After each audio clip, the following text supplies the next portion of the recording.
So hey guys, world of immortal সিরিজের এই এপিসোডের শুরু হয় লাস্ট এপিসোডের এন্ডিং সিনের সাথেই, যেখানে এখন আমাদের দেখানো হয় যে চ্যান টেলিপোর্ট হয়ে ওয়ার্ল্ড অফ ইমমর্টালসের ভেতরে চলে এসেছে।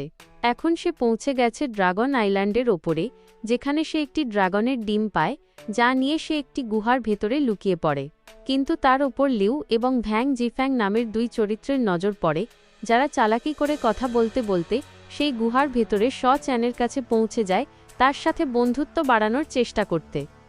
বাইরে তো এমনিতেও খুব জোরে বৃষ্টি হচ্ছিল, কিন্তু ভেতরের পরিবেশটা একটু উষ্ণ মনে হচ্ছিল।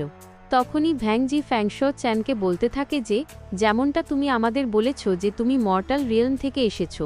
তখন চ্যান বলতে থাকে, হ্যাঁ, আমি দুর্ঘটনাবশত এখানে চলে এসেছি। তখন লোকটি বলতে থাকে, আমার নাম ভ্যাং জিফ্যাং, আর আমরা দুজনেই আনডাইং সেক্ট থেকে বিলং করি। আর আমাদের লর্ড বা প্রভুর নাম ইভিল কিং, যিনি নির্বাণ রিয়েলমে পৌঁছে গেছেন, এবং তিনিও এখানে মর্টাল রিয়েলম থেকেই এসেছিলেন। তাদের কথা শুনে চ্যানের মনে হতে থাকে যে এরা নিশ্চয়ই তাকে বোকা বানানোর চেষ্টা করছে, কারণ তাদের লর্ডও মর্টাল রিয়েলম থেকে এসেছেন। তখন চ্যান তাকে বলতে থাকে, আমাকে একটু বলো যে আসলে এই নির্বাণ রিয়েলম কি, যেখানে তোমাদের লর্ড পৌঁছে গেছেন। তখন ভ্যাং জিফ্যাং তাকে হাসতে হাসতে জানাতে থাকে যে এই ইমমর্টালদের দুনিয়ার ভেতরে অনেক এমন ক্ল্যান আছে যাদের কাছে শক্তি বাড়ানোর নিজস্ব মেথড বা পদ্ধতি আছে, কিন্তু যদি শক্তির কথা বলা হয় তবে তা মাত্র 5টি রিয়েলমের মধ্যেই ভাগ করা হয়েছে। এগুলোর মধ্যে প্রথমটিকে বলা হয় মর্টাল রিয়েলম, যেখান থেকে তুমি এসেছো, অর্থাৎ একজন সাধারণ মানুষ, যেখানকার প্র্যাকটিশনার এবং কাল্টিভেশনকারীরা নিজেদের এলিমেন্ট ফোর্সের সাথে কানেক্ট করতে পারে, যা তারা টেকনিক ব্যবহার করতে এবং লড়াইয়ে শত্রুদের ধুলো চাটানোর জন্য ব্যবহার করে। এটা তো নির্ভর করে যে মর্টাল রিয়েলমের লোকটির কাল্টিভেশন লেভেল কত এবং সে কোন কোন আর্ট কাল্টিভেট করে রেখেছে। এরপর পালা আসে ইনসাইটেড ট্রেজারের, আর এটি এমন একটি রিয়েলম যার সাহায্যে আমরা আমাদের শরীরের ভেতরে ইনার স্পিরিচুয়াল ট্রেজার বা অভ্যন্তরীণ আধ্যাত্মিক সম্পদ আনলক করতে পারি, যার সাথে আমরা বিভিন্ন ধরনের সুপার ন্যাচারাল অ্যাবিলিটিও পেয়ে যাই।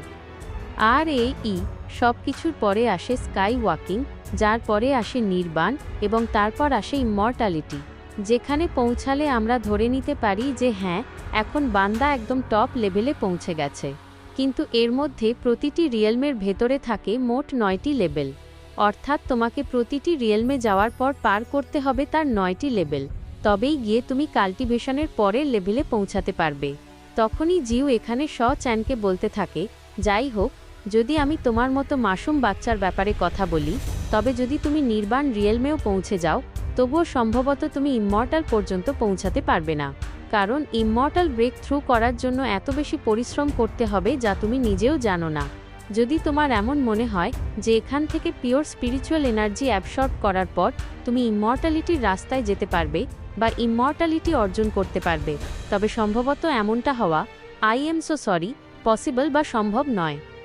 আমি সবসময় সেই সব লোকেদের সাহায্য করি যারা নিজেদের এগিয়ে নিয়ে যেতে চায়, পরিশ্রম করতে চায়। আর বাই দ্য ওয়ে, তুমি কি আমাকে বলতে পারো যে তুমি নির্বাণ রিয়েলমের কোন লেভেলে পৌঁছেছ? চ্যান তাকে বলতে তো চাইছিল না, কিন্তু জিউ নিজেই তার হাত ধরে তার শক্তি চেক করতে থাকে, যার ফলে সে চ্যানের আসল পটেনশিয়াল বা ক্ষমতা সম্পর্কে জেনে যায় যে এই ছেলেটি কতটা শক্তিশালী এবং কি করতে পারে। কারণ ভ্যাং জিফ্যাং সবার আগে তার শক্তির ব্যাপারেই তো জানতে চেয়েছিল। কিন্তু তখনই এখানে জ্বলতে থাকা আগুন যেই দুর্বল হতে শুরু করে, তখন চ্যান বলতে থাকে, অপেক্ষা করুন, আমি কিছু কাঠ নিয়ে আসছি যাতে আগুন আরও বাড়ানো যায়। চ্যান মনে মনে ভাবছিল যে নিশ্চয়ই এদের দুজনের আমাকে নিয়ে কিছু না কিছু খারাপ উদ্দেশ্য তো আছেই, কিন্তু আসলে এরা এখানে কি করতে এসেছে? চ্যান তাদের দুজনকে বলে যে আমি সম্প্রতি এখানে এসেছি, আর আমার এখানকার না তো বিপদ সম্পর্কে জানা আছে আর না অন্য কোনো জিনিসের ব্যাপারে জানা আছে। যেমনটা জিউ চ্যানকে জানাতে থাকে যে এই জায়গাকে ড্রাগন আইল্যান্ড নামে চেনা হয়, যাকে আমাদের এই ওয়ার্ল্ড অফ ইমমর্টালের ভেতরে ট্রেনিং গ্রাউন্ড বলা হয়, যেখানে বিভিন্ন মেজর ফোর্সেসের ইয়াং মাস্টাররা তাদের ট্রেনিং করার জন্য আসে। কারণ এই আইল্যান্ডের ওপর ট্রেজার বা ধনের এত বেশি ভাণ্ডার আছে যা অন্য কোথাও নেই। তখনই জিউ ভ্যাং জিফ্যাংয়ের কাছে যায় এবং তাকে জানাতে থাকে যে এই ছেলেটি কেবল মর্টাল শেডিং রিয়েলমে পৌঁছেছে। এই কারণেই এখন এরা দুজনেই তৈরি হয়ে যায় চ্যানকে প্রাণে মেরে ফেলার জন্য। যেখানে শ চ্যান প্যান্ট পরে বসেছিল এবং কাঠ তুলছিল, জিউ তাকে জানাতে থাকে যে যদিও এই আইল্যান্ডের ওপর তুমি অনেক বিস্ট বা পশু দেখতে পাবে যা রিসোর্সেস বা সম্পদে পুরোপুরি ভরা থাকবে, কিন্তু তারা এত বেশি বিপজ্জনক যে তুমি ভাবতেও পারবে না। এই দ্বীপের ওপর তুমি স্পিরিচুয়াল হার্বস এবং ক্রিস্টাল দেখতে পাবে। এমনকি আমরা তো এটাও শুনেছি যে এখানে ড্রাগন এগস বা ড্রাগনের ডিমও পাওয়া যায়। আর ড্রাগন এগের নাম শুনে শ চ্যান সঙ্গে সঙ্গে বুঝে যায় যে নিশ্চয়ই এরা দুজন ড্রাগন এগ নেওয়ার জন্যই এসেছে। এরা দুজনেই এখন শ চ্যানের পেছনে এগোতে থাকে তাকে প্রাণে মেরে ফেলার জন্য, যাতে তারা তার কাছ থেকে পাওয়া ড্রাগন এগ ছিনিয়ে নিতে পারে। শ চ্যান ভাবতে থাকে যে আমি তো আহত হয়েছি, এই কারণে চাইলেও এদের দুজনকে না তো টক্কর দিতে পারবো আর না হারাতে পারবো।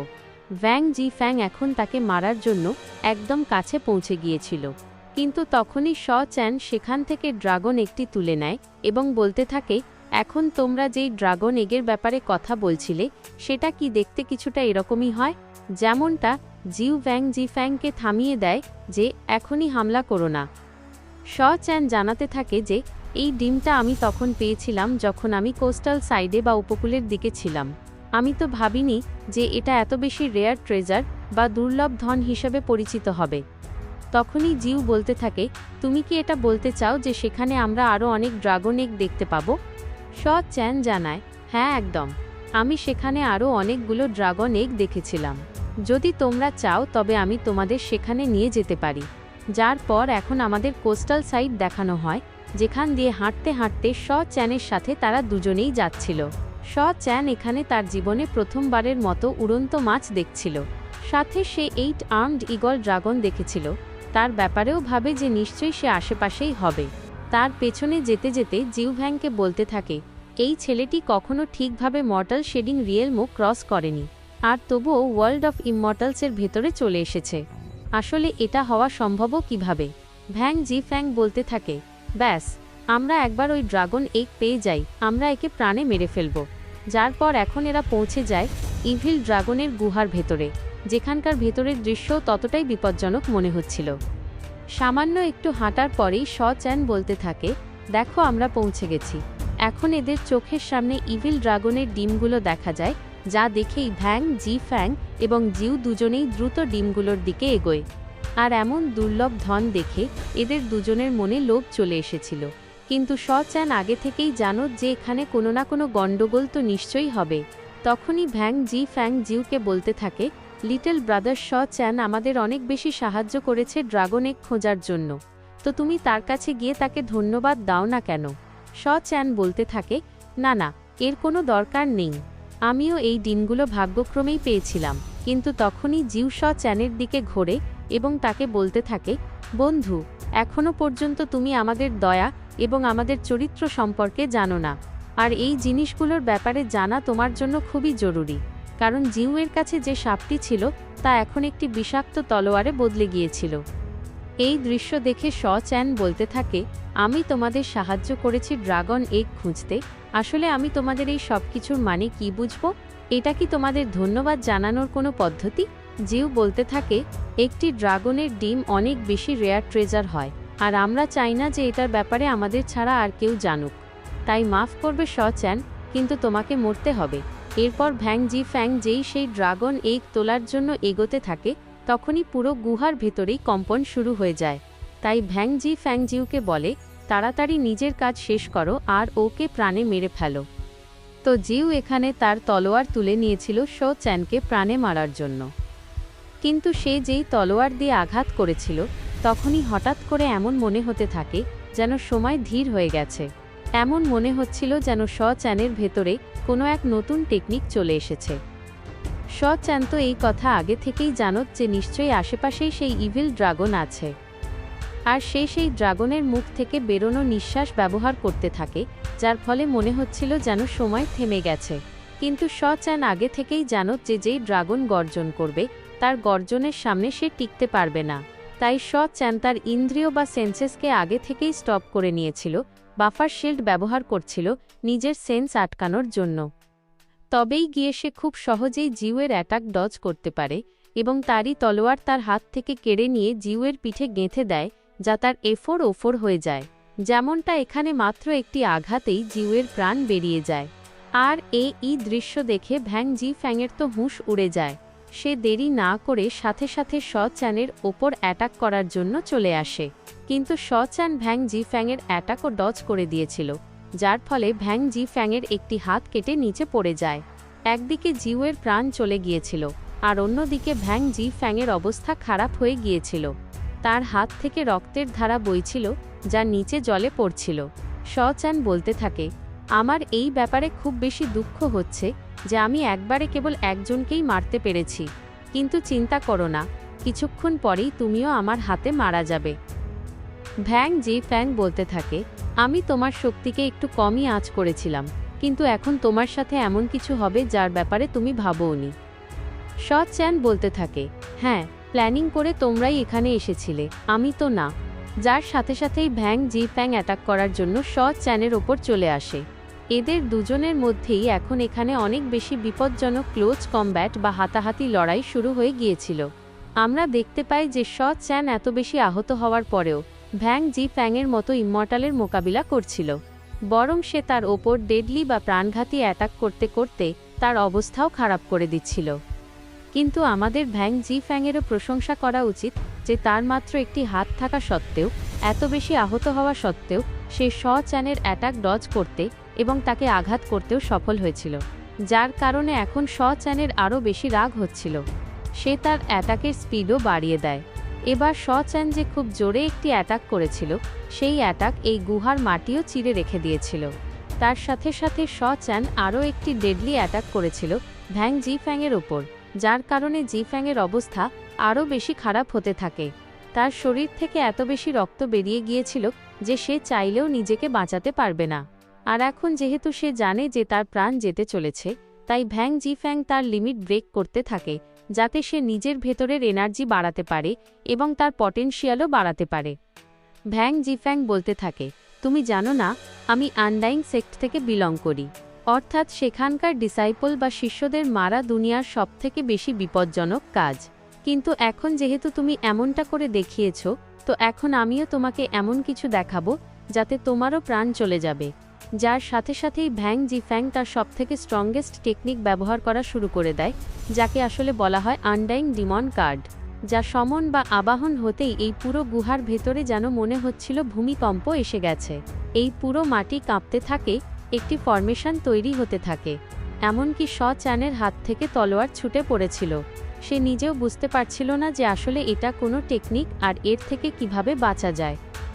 দেখতে এমন মনে হচ্ছিল যেন এটা কোনো সিলিং ফরমেশন হবে, যা সমন হওয়ার পর ভ্যাং জি ফ্যাং শ চ্যানকে বলতে থাকে, হে বালক, তুমি আমার জুনিয়রকে মেরে এত বড় ভুল করেছ যে তার খেসারত দেওয়ার জন্য তোমাকে নিজের প্রাণ দিতে হবে।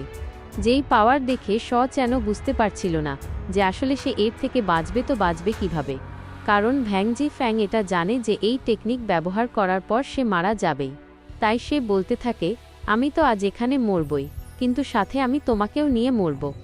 যেখানে তার সবথেকে স্ট্রংগেস্ট ব্লাড ফল শিল্ড হিট করতে যাচ্ছিল শ চ্যানকে, যে দৃশ্য দেখতেই অনেক বেশি বিপজ্জনক লাগছিল যে এখন না জানি কি হবে। তো শ চ্যানও এখানে নিজেকে বাঁচানোর জন্য নিজের স্পিরিচুয়াল এনার্জি ব্যবহার করতে শুরু করে, যার ফলে এদের দুজনের মাঝে এখানে যে পাওয়ার ক্ল্যাশ হচ্ছিল তা দেখতে এত বেশি ভয়ঙ্কর লাগছিল যে মনে হচ্ছিল যেন দুজন গডের মধ্যে ফাইট শুরু হয়ে গেছে। শ চ্যান তার সিল আটকানোর জন্য নিজের শিল্ডের সংখ্যা বাড়িয়ে দেয়, যার ফলে ফাইনালি সে অল্প সময়ের মধ্যেই ভ্যাং জি ফ্যাংয়ের শিল্ড ব্রেক করে ফেলেছিল। এর কারণে এখানে যে এনার্জি বেরোচ্ছিল, ভ্যাং জি ফ্যাং তার সামনে টিকতে পারে না এবং এক ঝটকায় শেষ হয়ে যায়। যেখানে এখন মাঝখানে বেঁচে ছিল তো কেবল শ চ্যান, কিন্তু এত বেশি এনার্জি হঠাৎ করে ব্যবহার করার কারণে তার শরীরের ভেতরেও অনেক বেশি দুর্বলতা চলে এসেছিল। সাথে সাথে এই ইভিল ড্রাগনের গুহার ভেতরে এত বড় ধামাকা হওয়ার কারণে পুরো গুহাও ভেঙে পড়তে থাকে এবং সেই ড্রাগনের আসার বিপদও বেড়ে গিয়েছিল। তাই শ চ্যান বলে যে তাকে এখন যত দ্রুত সম্ভব এখান থেকে বেরোতেই হবে। সে ওয়েপন বা অস্ত্র হিসেবে জিউয়ের তলোয়ারটি তুলে নেয়, যেখান থেকে এখন সে ধীরে ধীরে আহত অবস্থায় বাইরে যেতে থাকে এবং হাঁটতে হাঁটতে এখন পৌঁছে যায় নিয়ার শোর ফরেস্ট বা তীরের কাছের জঙ্গলের ভেতরে। যে এত বেশি আহত এবং দুর্বল হয়ে গিয়েছিল যে তার দ্বারা এখন হাঁটাও যাচ্ছিল না। সে বলতে থাকে যে ওই আনডাইং সেক্টের লোকেরা এত বেশি বিপজ্জনক মেথড ব্যবহার করেছিল, কিন্তু শ চ্যান তো কোনোভাবে অনেক কষ্টে নিজেকে বাঁচাতে পেরেছে। যদি তাদের দুজনের শরীর আরও বেশি স্ট্রং হতো তবে আজ তো শ চ্যানের এই ফাইটে বেঁচে থাকা অসম্ভবই ছিল। সেটা তো ভাগ্য ভালো যে শ চ্যানের কাছে সিক্রেট টেকনিক থাকার কারণে তার প্রাণ বেঁচে গেছে। শ চ্যানের হাতে যে তলোয়ার ছিল তার রিফ্লেকশনে বা প্রতিবিম্বে তার নজরে আসে, অর্থাৎ এখনও শ চ্যানের মাথা থেকে বিপদ কাটেনি, তার প্রাণের ওপর এখনও বিপদ আছে। শ চ্যান নিজেকেই দোষারোপ করতে থাকে যে জানি না আমার ভাগ্য কেমন, আমি এক জায়গা থেকে ঠিকভাবে বাঁচতেও পারিনি, আর এখন এই দ্বিতীয় বিপদ আমার সামনে চলে এলো। বলতে থাকে যে আচ্ছা, তো তুমি এখানে লুকিয়ে বসে আছো। আর শ চ্যান নিজেও বুঝতে পারছিল না যে আসলে সে এই বিপদ সামলাবে তো সামলাবে কিভাবে। তো সে বলতে থাকে, এই অজানা আইল্যান্ডের ওপর এক পুরনো বন্ধুর সাথে দেখা করে আমি বেশ খুশি হলাম। দেখো কি ভাগ্য আমাদের, অন্য দুনিয়ায় আসার পরেও আমরা একে অপরের সাথে দেখা করে ফেললাম। তো সে তাকে বলতে থাকে, তোমার কি মনে হয় যদি তুমি নিজের দুনিয়ার নাম নাও তবে আমি তোমার ওপর দয়া দেখাবো আর তোমাকে প্রাণে মারব না? এমন কিছুই হবে না, কারণ এটাও ভুলে যেও না যে এখানে আমরা দুজনে এসেছি তোমারই কারণে। শ চ্যান তাকে বলতে থাকে যে তোমার এটা জানা উচিত যে এই জায়গাটা কতটা বেশি বিপজ্জনক, তো কেন তুমি নিজের রাগ এবং অভিযোগ সাইডে রাখো না আর দুজনে একসাথে মিলে ফিরে নিজের বাড়ি যাওয়ার কোনো রাস্তা বের করি। সে বলতে থাকে, স্বপ্ন দেখা ছেড়ে দাও, কারণ আজ তোমার মৃত্যু আমারই হাতে হবে। যার সাথে সাথেই এখন সে এখানে শ চ্যানের ওপর অ্যাটাক করা শুরু করে দিয়েছে। যার পরবর্তী স্টোরি দেখার জন্য জলদি চ্যানেলটিকেও সাবস্ক্রাইব করে দাও।